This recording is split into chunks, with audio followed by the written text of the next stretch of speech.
はい。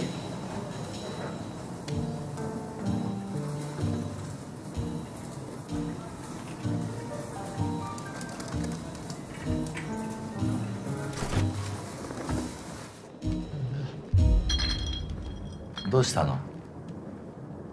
ママは？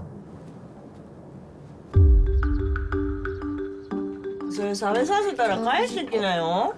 今日外寒いんだよな。シャシャだね。ねえ、誘拐だよあれ。どう見ても。めっちゃ可愛いじゃん。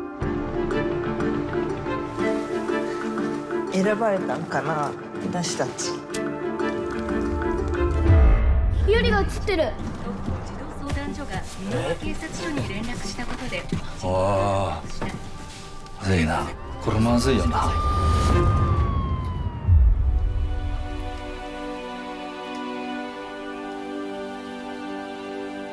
家族になりすましていた人たちが一体何を目的にこの家に集まっていたのかは未だ謎に包まれたままの状況です。子供に万引きさせるの後ろめたくなかったですか？俺、他に教えられることが何にもないんです。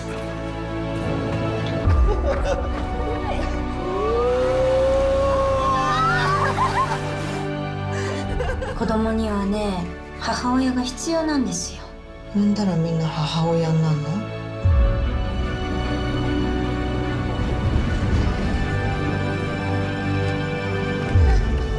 いやほら、血が繋がってない方がいいってこともあるじゃん。